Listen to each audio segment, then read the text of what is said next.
Welcome, wrestling fans, to the Pro Wrestle Machine. Today's episode is a special one, and a solemn one.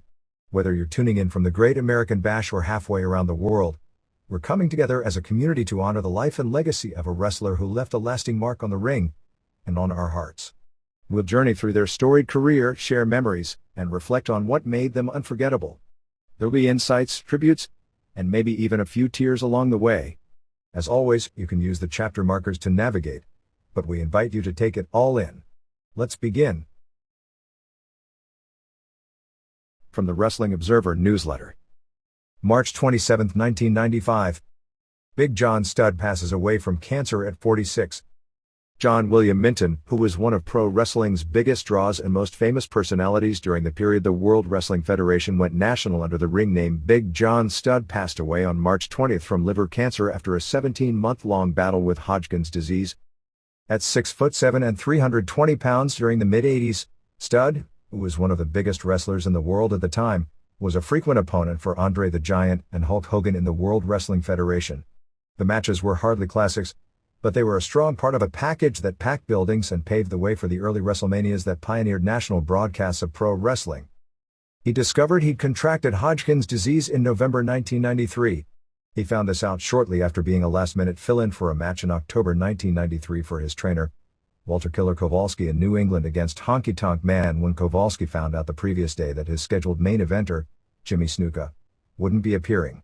Studd, who was in town along with protege Ron Race, had his wife FedEx his wrestling gear to town to be a fill-in.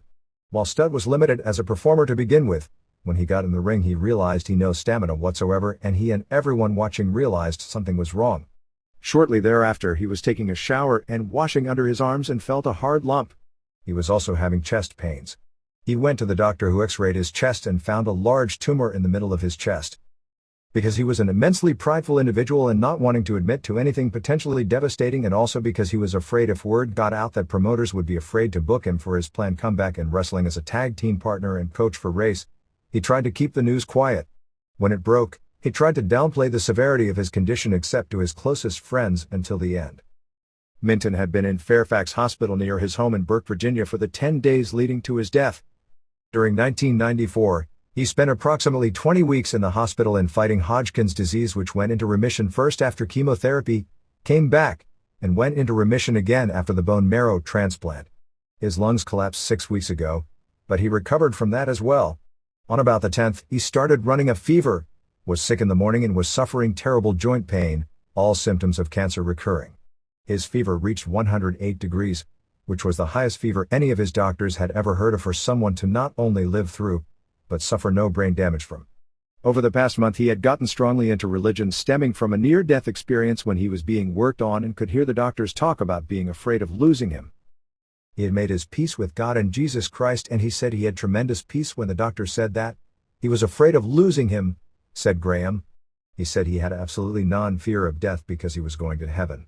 One time we talked for an hour about eternity. I guess he was feeling he was getting close. Minton had 3 children: 14-year-old John Jr., 11-year-old Janelle, and 4-year-old Sean. Funeral services were scheduled for March 23 at St. Catherine's Church in Falls Church, Virginia. He never complained or had any self-pity, said Donnie Label, who was one of his few links toward the wrestling world the past few years. He took it like a man. He was at peace with himself. I talked to him at about 2:45 p.m. Mountain Time, about 2.5 hours before he died, said Billy Graham, who had kept in close contact with him the past few months, particularly recently, and had been good friends with him for 23 years. I talked to him today, but he couldn't talk.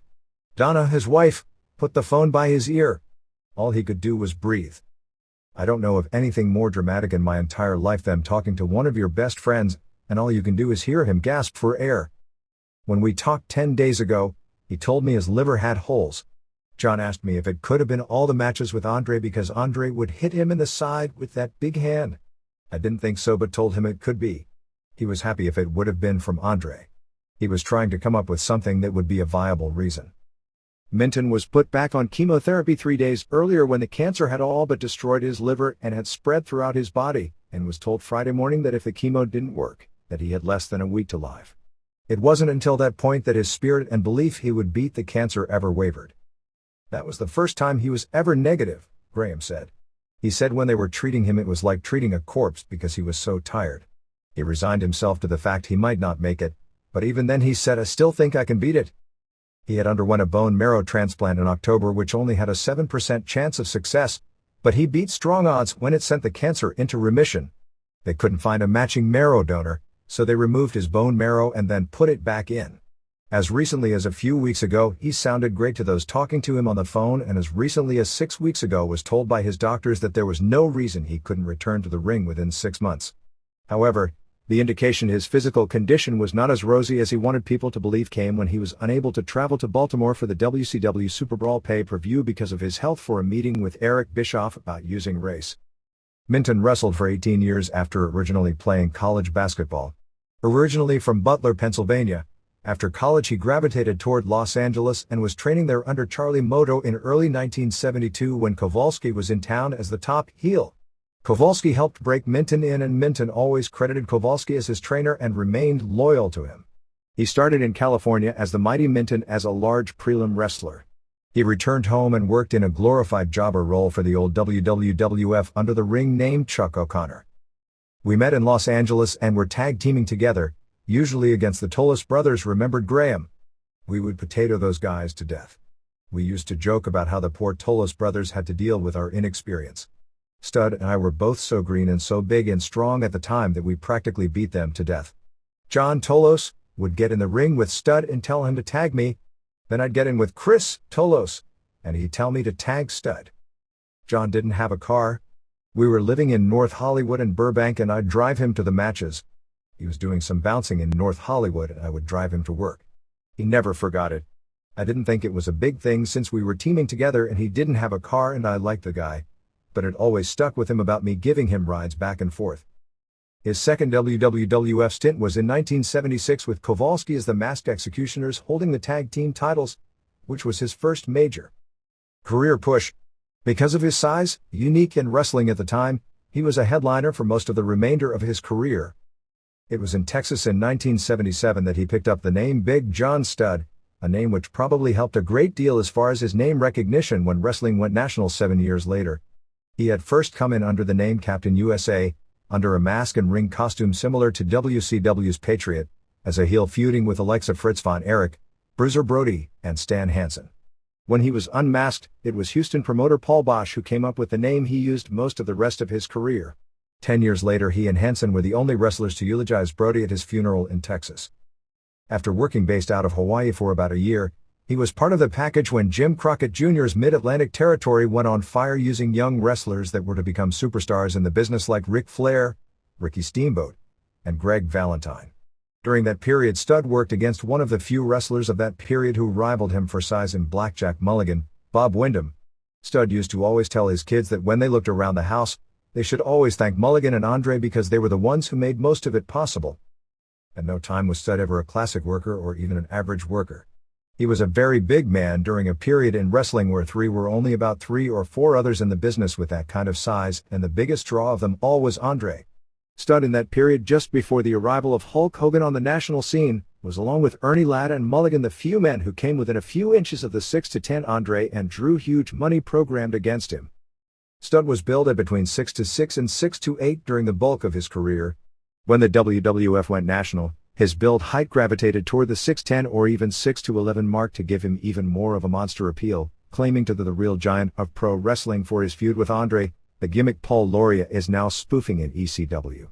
He took to wearing thick lifts in his wrestling boots to accentuate his height as a gimmick and to give him the visual appearance of being the same height as Andre. He had a very hardcore attitude about pro wrestling as business. Remember Larry Maduzik, who worked in the St. Louis office in the late 70s where Studd was flown in, first as Chuck O'Connor. It was about money for him. Studd did well with his money, investing his wrestling earnings into local real estate around Virginia and Maryland, to where he was able to retire from wrestling and be financially well off enough that he never had to look back for financial reasons. He had largely gotten wrestling out of his blood before becoming friends with the 7'2" Race, a college basketball star out of Santa Clara University who grew up being a fan of Studd's during his WWF heyday, and while being a high school and college star had always talked of possibly getting into wrestling. Studd introduced him to Kowalski and wanted to manage and team with Race as a tag team called the Giants when he got his first major break with either the WWF or WCW. Matuszek recalled it was Stud's reputation as a basketball player as opposed to a wrestler that first got him into St. Louis, then considered the wrestling capital of North America. Sam Mushnick had agreed to coach a team of wrestlers against the local media in a celebrity basketball game in early 1978 and was trying to load up the wrestlers' side with guys who could play basketball. They brought in Stud, who had never worked in St. Louis previously, as a ringer of sorts, but they first called Chuck O'Connor, on a team with Ron Fuller, who played at the University of Miami, Greg Gagne, David Von Erich and Evan Johnson. He was pretty good at basketball, remembered Matuszek. He didn't look anything then like he looked later. We built him at 298 pounds then and it was probably pretty legit. After leaving the Carolinas and having a short stint in Georgia, Stud wound up with a lengthy tenure in the AWA, forming a tag team with Jerry Blackwell and feuding with the likes of Mad Dog Vachon and the Crusher in the early 80s. He wasn't happy in the AWA, said Matuszek, who used him in St. Louis, generally in the semifinals to put over babyfaces they were pushing for upcoming title matches, often during that time period. He never got the push there he thought he deserved. He wasn't Vern's type of big man. Jerry Blackwell was a big man who could take bumps for Greg. John didn't take bumps. They thought that was for the smaller guys working underneath and that the big men drew the money and he worked a big man style. After leaving the AWA in 1981, he started the first of his 3 singles tours as a star with the WWF. The first run was as a foe for both Andre and Bob Backlund at all the big arenas throughout the Northeast. After a brief run in Florida feuding on top with Dusty Rhodes, he returned for another go-around, this time as Vince McMahon Jr. positioned himself for the national expansion. While never the focal player on the heel side in the expansion, Stud, the first WWF protege of Bobby Heenan, was a key surrounding element, usually doing the monster bit underneath or working on top against Hogan or Andre, more frequently Andre. Perhaps his most famous angle was when he and Ken Patera cut Andre's hair off. Later he and King Kong Bundy formed a tag team for another run for Andre, and later the abortive feud with Andre and Bill Eadie as the Masked Machines. Well off financially and wanting to make it in Hollywood, he had a bit part in a Dudley Moore comedy with a few other wrestlers while in the WWF. He left pro wrestling in 1987 and did some acting gigs. While doing the movie Marlboro Man, he was doing a stunt where he fell off his motorcycle. He would tell friends that he wouldn't admit to steroid use, with that he believed the jarring to his system from the fall caused the Hodgkins disease. Stud was intensely defensive on the subject of steroids. While most wrestlers around in that era knew Stud used steroids, as did most during that era, he even hid it from his closest non-wrestler friends and always vehemently denied it to outsiders and the media. Those in wrestling remarked that Stud, who had told his wrestling friends that he had never used anything stronger than aspirin before entering wrestling, saw the kind of money Andre made and always wanted to gain that sort of freakish size or at least become the closest thing in pro wrestling to Andre, which may have led him to being a pioneer among wrestlers in the use of growth hormone. While Stud never had a bodybuilder look, his weight probably approached 400 pounds later in his career. His limited mobility suffered even more from the added weight, particularly the stress on his knees, which plagued him greatly during his final WWF comeback. I remember him telling me he wanted to be like Andre. He wanted to be as big as he could get, said Graham. He wanted to get as big as Andre. I think that led him into the growth hormone and he did grow. A wrestling magazine did a story showing before and after pictures of 10 or 15 wrestlers including John. The width between his eyes had widened by an inch at least because of the growth hormone. The growth hormone enlarged the bones in his forehead. At the time he thought the growth hormone was safer than steroids. When he first got sick, he was concerned that the growth hormone might not have caused the cancer but may have accelerated it. This was after Lyle Alzado's thing. He was concerned that the amount he had taken may have led to the cancer coming sooner than it would have. Stud admitted to Graham one of his doctors said it was a possibility that the growth hormone could have not necessarily caused the Hodgkins disease, but accelerated the onset of it. Those within that scene noted that a recent bodybuilding champion named Dennis Newman, who was 20 years younger than Stud, is currently fighting the same Hodgkins disease, a disease that is considered rare for someone in their mid-40s to contract, and has admitted to both steroid and growth hormone use and said his doctors said that he had the genes to get it, but his GHUs could have sped the timetable up. In 1991, when Graham underwent his hip replacement surgery and was told by doctors that his own steroid use was the cause, and he estimated 90% of the WWF wrestlers at the time as being on steroids, Stud told him he was too low in his estimation.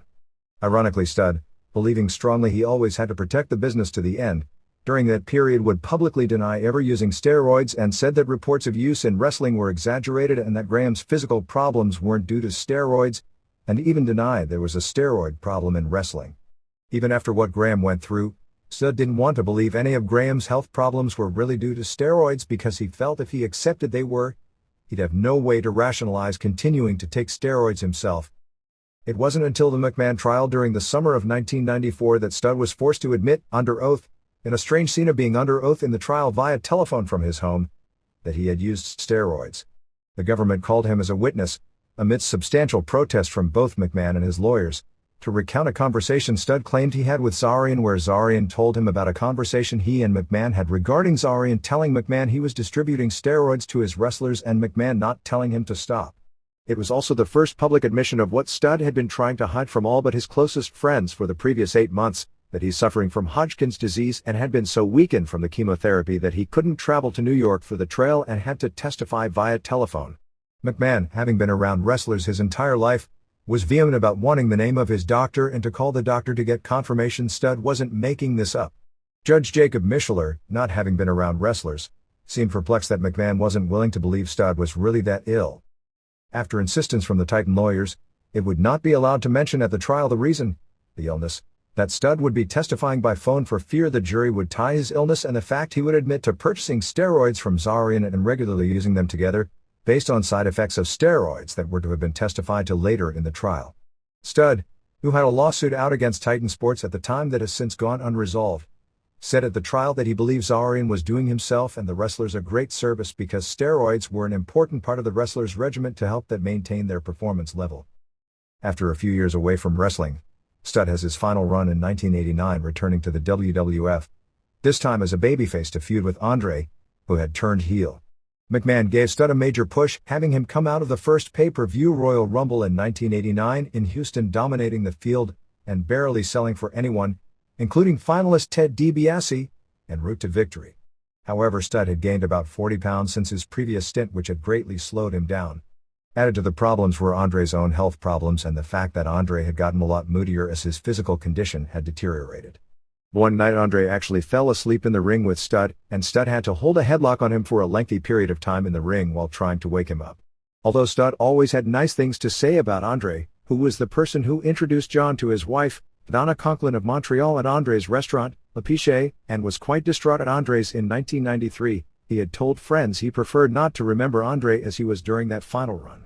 The combination of that and probably more so, Stud being unhappy with earning about $3,500 per week in a top spot when he had earned much more in his previous stint on top, although the Andre Stud feud at this point was a disappointment at the box office, and unhappy with his WrestleMania payoff caused him to walk out of the WWF in the middle of the run. He wrestled a few matches as favors for Kowalski after that, but for the most part never returned to wrestling, although he did have a few negotiation sessions with WCW over the next few years. He wasn't the wild type of crazy person that a lot of wrestlers were, Matuszek said. He was just your average Joe middle-class guy. Just a nice guy who wound up being a wrestler. John was the most loyal and faithful friend Wayne, Billy Graham, ever had, said Valerie Coleman, Graham's wife. He called every day whenever Wayne was in the hospital. He'd call even when Wayne was so weak he couldn't talk with me. He would leave messages calling from the hospital saying, "When I hear Billy's voice it makes me feel better." He was so faithful. He was never judgmental of Wayne, never got down on him when he had his drug problem or for not being good with his money. He was an exceptional man and an amazing person. The wrestler part of him was the smallest part of what he was. He was a loner like Wayne, a family man, and his kids and his few good friends meant everything to him. Big John Stud Career Title History. Source: Wrestling Title Histories 3rd edition. Worldwide Wrestling Federation. WWF Tag Team Title, as the Executioners with Killer Kowalski defeated Tony Parisi and Louis Sardon May 11, 1976 in Philadelphia. Strip of titles for using a third Executioner October 26, 1976 in Hamburg, Pennsylvania. Texas. American title, as Captain USA defeated Bruiser Brody July 25, 1977, lost to Ox Baker September 30, 1977. Texas Tag Team title, with Apache Bull Ramos held title in 1977, lost to Jose Lothario and Al Madril February 1978. Florida. Global Tag Team title, with Jimmy Garvin won tournament 1982, lost titles to Ron Bass and Barry Windham November 14, 1982. Georgia. National Tag Team title, with Super Destroyer Scott Irwin, Awarded title March 1982, lost titles to Michael Hayes and Terry Gordy July 2, 1982 in Chattanooga, Tennessee. Carolinas. Mid-Atlantic Tag Team title, with Ric Flair held title 1978, lost titles to Ricky Steamboat and Paul Jones November 5, 1978, with Ken Patera defeated. Steamboat and Jones January 1979, lost titles unknown, as Masked Superstar number 2 with Bill Eadie won titles March 26, 1980 titles vacated rather than lost. Whether it's the clash of titans in the ring or the drama that unfolds outside it, we're here to break it down, match by match, feud by feud. Remember, in the world of wrestling, every day is a battle, and every victory is a story waiting to be told.